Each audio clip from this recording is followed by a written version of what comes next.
Bonjour, aujourd'hui, je vais faire un numéro spécial sur la Bosnie. En effet, nous allons partir à Sarajevo. La presse occidentale s'inquiète de ce qui se passe en Bosnie. Le dirigeant bosno-serbe Milorad Dodik a décrété 3 jours de célébration pour honorer la proclamation il y a 30 ans par Radovan Karadzic d'une République des Serbes de Bosnie, l'actuelle Republika Srpska. La proclamation a eu lieu 3 mois avant le début du siège de Sarajevo et aux yeux des Bosniaques musulmans, les célébrations sont aujourd'hui une provocation. J'ai voulu en savoir plus, alors j'ai contacté en particulier une habitante de Sarajevo qui m'a répondu sur ses craintes, ou pas, de voir une sécession en Bosnie et la guerre en Bosnie. J'ai vu qu'il y avait eu des fêtes de l'indépendance en République Srpska. Est-ce que c'est vraiment grave? Ouais, écoutez, il ne faut pas oublier que cette fête a lieu chaque année. Je ne sais pas pourquoi Bon, cette année, alors pourquoi, et pourquoi on a fait tout un... Ah oui. pourquoi on en parle cette année-là? Mm. C'est plutôt ça la question. Donc, c'est rien de nouveau. Le 9 janvier, c'est même dans mon cerveau quelque part qu'il y a. On sait que chez eux, chez eux c'est la fériée, donc on est jaloux. Je rigole. Donc, c'est rien, vraiment, ce que le Ah oui. média, ce que le média et les politiciens peuvent faire, c'est incroyable. Ouais. Incroyable. Moi, j'ai même pas Ouais. fait gaffe à ce jour-là, honnêtement. J'ai même comme si c'était un jour normal. Enfin, ça me touche Oui. plus. Mais tu as pu voir dans les journaux français, hein, il y avait des photos et tout, inquiétude, extrême inquiétude de la population par rapport à cet anniversaire. Bah, il faut revenir l'année prochaine, ou je sais pas où il faut chercher dans les Oui. archives, de voir que c'est chaque année comme ça. C'est rien de nouveau ici. Chacun fait ce qu'il veut parce que, voilà, c'est comme ça. Ici en France et en général en Occident, toute la presse fait écho d'une volonté de la part de la République serbe de partir de Bosnie-Herzégovine ainsi qu'avec les Croates. De faire sécession. Comment vous le ressentez, vous, ici à Sarajevo? Actuellement, les gens parlent de ça parce que c'est dans les médias tout le temps, dans la presse, on en parle. Et la plupart des gens vont vous dire parce que tout ça, cette mise en théâtre, c'est à cause des élections qui vont avoir lieu l'année prochaine. Donc, ça peut être une des raisons. Mais c'est vrai que la République serbe et leurs politiciens voulaient toujours se séparer de la Bosnie. Donc, pour moi, en tant que quelqu'un qui vient d'ici et qui adore ce pays, je pense que c'est pas quelque chose d'intelligent et je pense que ça va pas arriver. Bon, vous allez de tous les côtés. Je veux dire, vous allez en République Srpska partout, à Belgrade, en Croatie, etc., etc. Vous circulez. Bien sûr, et je vais continuer à le faire. Je vais en Croatie où je suis presque comme chez moi. Je vais en Serbie que j'adore Belgrade, j'adore l'atmosphère de cette ville. Ils sont super accueillants, sont géniaux. Moi, je suis allée à Belgrade pour la première fois il y a quelques années, donc je ne connaissais pas avant. Je vais partout en Bosnie, République serbe, tout ça, je suis là une fois, enfin, j'adore mon pays. Pour moi, c'est pas fédération, République serbe, je sais pas, une entité des Croates. Pour moi, c'est mon pays, la Bosnie-Herzégovine. Ça va rester comme ça. C'est comme ça qu'il faut réfléchir parce que ce pays a beaucoup de potentiel, beaucoup de beauté, beaucoup de possibilités pour développer, pour créer quelque chose de bien, quelque chose qui est efficace, quelque chose qui peut nous réunir tous. Donc, ça dépend de quel côté vous regardez tout ça.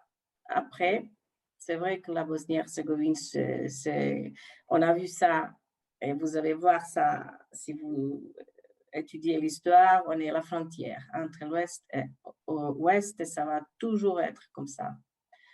Mais aujourd'hui, on est au XXe siècle, il faut savoir mettre tout ça derrière et créer quelque chose de bien. Donc, ce n'est pas le but de tout détruire, c'est le but, c'est d'être intelligent et de créer quelque chose de bien. Justement, est-ce qu'il y a aujourd'hui le danger d'un conflit à nouveau en Bosnie-Herzégovine? Je fais pas de pronostic là-dessus. Pendant très longtemps, et on peut le penser encore aujourd'hui, on a l'idée qu'un tel processus ne peut aboutir qu'à une solution violente. D'ailleurs, l'opposition à Milorad Dodik au sein de la Republika Srpska n'a pas voté ces rapports en disant c'est pas que nous on est contre le fait un jour de rejoindre la Serbie, c'est qu'on pense que ce que vous faites là va nous conduire immanquablement à la guerre. Donc il y a cette conscience-là. Encore une fois, il n'y a personne en Bosnie qui est en train d'appuyer ce qui est en train de se passer. On n'est pas comme il y a 30 ans, il n'y a aucun mouvement populaire pour ça.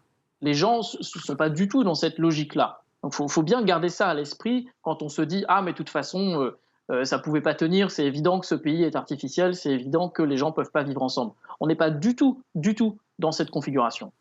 C'est vraiment une menace, Sarajevo? Vous le sentez vraiment? Non, moi je ne dirais pas. Je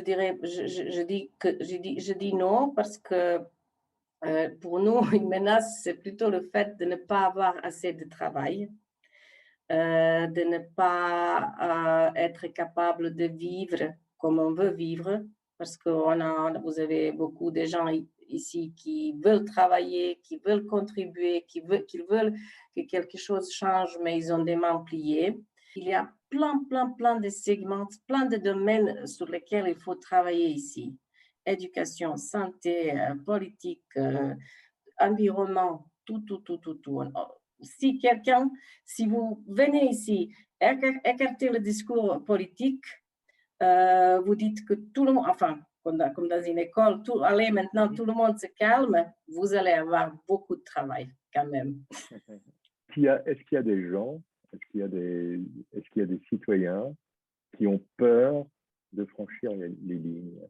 Par exemple, d'aller de la Republika Srpska à Sarajevo ou inversement? Ce qui m'encourage, je connais les gens qui ont perdu quelqu'un pendant la guerre, qui ont vraiment souffert, mais pour eux, c'est un pays, pas de frontières. Ils ont mis ça derrière eux, ils vivent avec ça, avec les souvenirs et la souffrance, mais ils ont continué. Il faut toujours continuer. Ça ne sert à rien de rester coincé dans votre coin.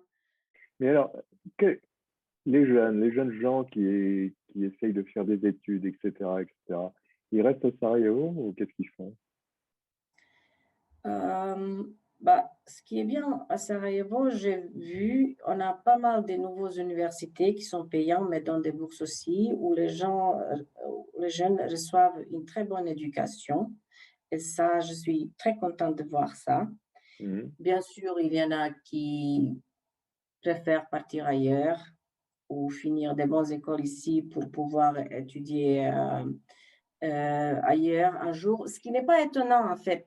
Même malgré la crise, la Bosnie est un petit pays. Donc, même si j'étais une étudiante de nouveau, j'aurais bien aimé partir un an ou deux quelque part dans un pays d'Europe. Un échange, pour moi, un échange, c'est normal. Ça, c'est OK. Tous les étudiants. Oui, voilà, c'est quelque chose de normal. Mais est-ce qu'ils reviennent après? Bonne question, pas beaucoup. Ils préfèrent rester, mais il y a des familles entières qui partent. C'est ça un problème qui est aussi grave. Donc, des familles entières qui partent. Notre destination préférée, c'est l'Allemagne. La destination numéro 1, Autriche, Allemagne, parce que déjà là-bas, vous avez beaucoup de gens des Balkans, pas seulement Bosnie, des Croates, des Serbes, des Bosniaques. Et d'après ce que j'ai entendu de ces gens-là qui sont partis, par exemple, ils sont dans les quartiers ou des immeubles où ils peuvent facilement utiliser que notre langue pas besoin d'apprendre la langue locale, donc ils sont entourés bon? par les gens des Balkans.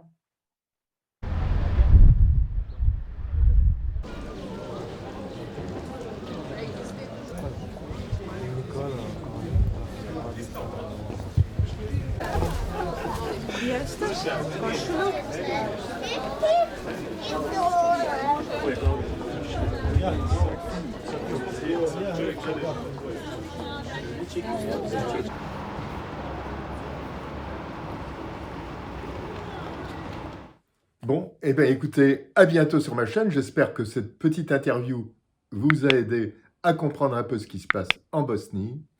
À bientôt. Au revoir.